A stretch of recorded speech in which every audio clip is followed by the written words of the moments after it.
Hello, greetings. This is Gilles Mention. I thought I'd come to say hello, talk about transcendental psychology. I've started redoing some private session. So if you want a private session, I still have a bit of time to do that. Just send me an email and we'll see through Skype or WhatsApp. Eventually, this matrix we live in, this third and fourth dimensional matrix that we call reality, will completely collapse and disappear, and will be replaced by a fifth dimensional planetary society, a fifth dimensional Earth, a fifth dimensional beings will live in that, in this reality. For it is an upgrade of matter. When matter is being upgraded and accelerated to the frequency of light, it fuses into the life and becomes photon. It does not disappear into the void. It just becomes a photonic reality, and so we're going to be moving towards that. I just wanted also to congratulate all of you for mastering, for graduating this fifth dimensional mastery plane. You may not believe that you already mastered that, but your inner self, your soul and your inner self know that you're there. It's, even if you're not completely there, there is no way to prevent your ascension, and there's this grand celebration that is awaiting. We seek to stabilize things, to find the subtle, to subtle our energy. It's a bit, when I paint, I always start with an idea. Everything starts with an idea, and then I develop it. But at the end, I work with spirit, and I find a completion. They get settled, and. I also want to say it's important to stay very, very anchored into the stomach, into the lower chakras, the root, the navel chakra, mostly for women, because women will feel very disconnected if they move to the heart without being very grounded to the earth. But even men need to feel in the stomach, to be really anchored there, for it is really where we need to clear up all those all the programs of our life. That for sometimes there's days where we are free to explore explore our dreams that are very light, and there are days that are more intense. We have we are asked to deal with all kinds of heavier things. For we're only students within life. I'm only a student in life. We're all students in the process of life.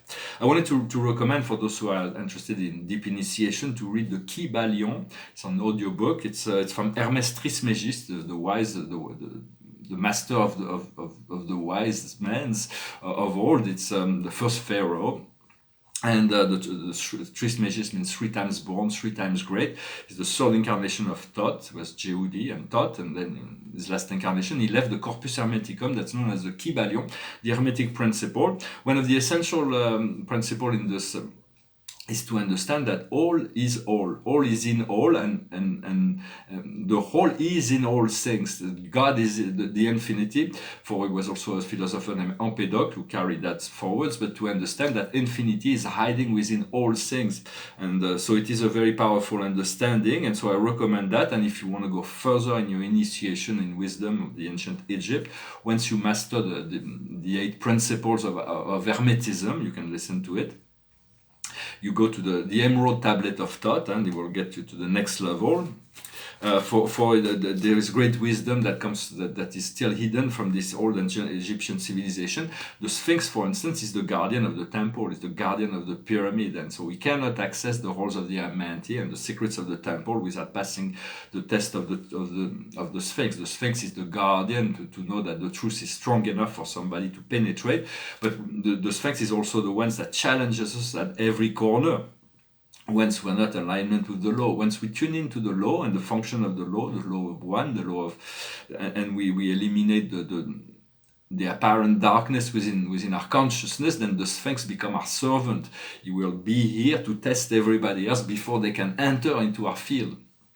So it's a powerful protection, yet he will test us. We're going to soon discover sacred arts, all kinds of sacred art, magical arts that we've forgotten, this all kinds of shortcuts to material reality and understanding that will make life a great deal easier. But for that, we're going to need to transcend most of the contemporary science that are materialistic science that are not really assisting the world in. So we're going to need to tune into this old understanding, this old wisdom. For in the in the Hermetic truth, they say that God is inaccessible. And even in the Tablet of Thought, they say there is a place that God only knows, that nobody else but God knows, and that we have to respect that understanding. And so God is in definition, what we call God is cannot be defined, cannot be expressed in any language. If God could be expressed in any language, it would no longer be the infinite truth. For the infinite truth can never be solved in an equation. It's an infinity of something that's far beyond any experience. Yet the communion and union of allowing this, since we know there is no separation, we can allow progressively our consciousness to receive the information from our inner guides, which will allow us to know more about the source and eventually to tune into the worship principle, the adoration, the exchange of love between us and source within ourselves, as well as the principle of wisdom that will unfold as we learn to express this higher light frequency. For we want to understand the divine masculine and divine feminine. The divine feminine is easy to understand. Mother Earth has always been our protector, our guardian, our home. She's the mother. And so we always been included within this reality, but we have not been able to feel completely at home because there is this conflictual matrix that is going on the surface. But we're moving towards that as we align inside of us. The whole program is being realigned, and so our Mother Earth needs recognition. What we need to stabilize the climate is to recognize that the Earth is a real divine beings and there are invisible kingdoms that exist. And as we recognize them, we can receive information that will allow us to harmonize and to blend in and to become an integrated part of that great kingdom. For humanity lives in the ego rather than in the soul, and so we want to tune in to whatever the soul is. And you can always use Socrates' wisdom to know that you don't know is the highest wisdom you can ever find on any subject, because there is always more to know. So it's about being void, this very powerful understanding to know that you do not know. For before the end of time, we'll be able to explore the whole of all the details of the universe. We'll know before we leave this local universe. We'll even in our ascension process, before we leave this lower consciousness, we'll have to explore all of the darkness and all of the details of the ins and outs of ourselves, until we reach the 0 point, which is the home that holds the whole submatrix together. Everything is held by a divine sound that's inaudible, but always there. And it is symbolized here in this painting, a symbol of the home. It's like a great, very dynamic painting. And here it's about the light body. Somebody is still struggling with the 2-strand DNA, but it's got this light body and the paradise inside that's emerging. And so it's about reaching this point, this 0 point where we cannot force it. We can only be receptive and be to receive that connection when it is the time. For there will come a point in time, in eons of eternity, where the whole grand universe will be settled in light and life. Once we achieve this perfect communion and union with our soul and spirit, we move into the sphere of light and life. Once a planet, everybody on the planet have achieved that, the whole planet moves into the sphere of light and light. When the solar system does that, and then the constellation, the whole local universe, and then this light and life can fuse with the other civilizations that are fused in light and life. But in the distant future, there will come a point in time where the whole super universe, each of the 7 super universe, will be completely fused in light and life, still far from the future. At which point the Supreme will come out of paradise and everything will change in time and space, because everything will have, but that will come after all the resolution. It was foretold that this will be the greatest event that's ever happened in the universe ever since the creation of the central universe. It will generate more change, and then a new level of cosmic reality will be presented. For we seek the divinity. The idea of divinity is about justice, power, and sovereignty, and we need to be empowered in order to return to our sovereignty. Did I pull some cards? I'm not really sure. I'm going to pull some cards with the Akash.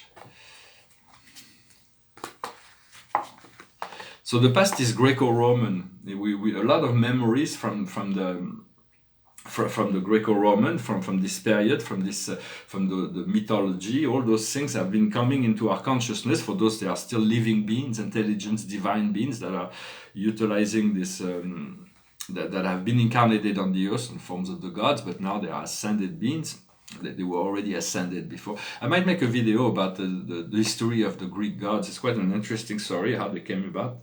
Here, what the situation is now is the art, to create and to enjoy, appreciate the arts, and the future, immediate future, is spirituality and religion. So it's like we're gonna be able to as we tune into the one light, it connects everything. And what we're working on right now is trust and faith.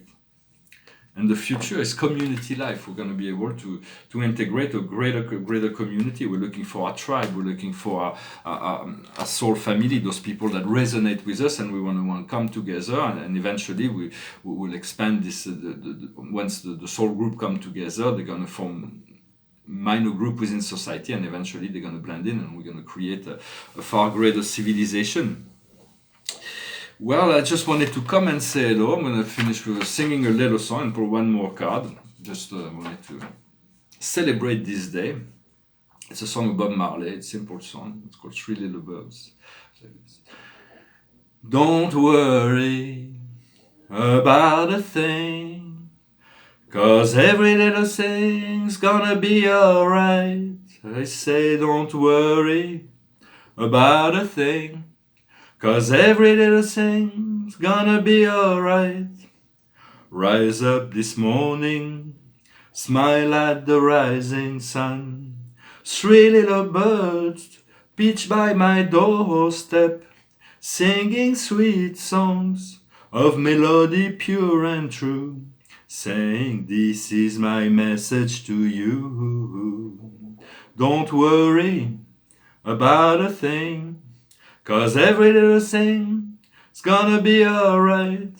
Singing don't worry about a thing, 'cause every little thing's gonna be alright. Rise up this morning, smile at the rising sun. Three little birds pitch by my doorstep, singing sweet songs of melody pure and true, saying this is my message to you. Don't worry about a thing, 'cause every little thing's gonna be alright. Singing don't worry about a thing, 'cause every little thing's gonna be alright. We want to believe that, to know that. The birds are essential channel between heaven and earth, and they're assisting the whole elemental kingdom, the trees, and quite wonderful tribe. And the card of the day is TikTok. TikTok is about finding this timeless moment. It's not about time, it's about timelessness. It's about finding this eternal point of connection, and to be receptive and open to the possibility of receiving timeless moments of eternity that will anchor, that will slowly but surely anchor within ourselves, all the way to the point where we're going to be able to fully merge into this fifth dimensional integrated consciousness. I thank you very much. I wish you a wonderful day, and I'll talk to you later. Namaste.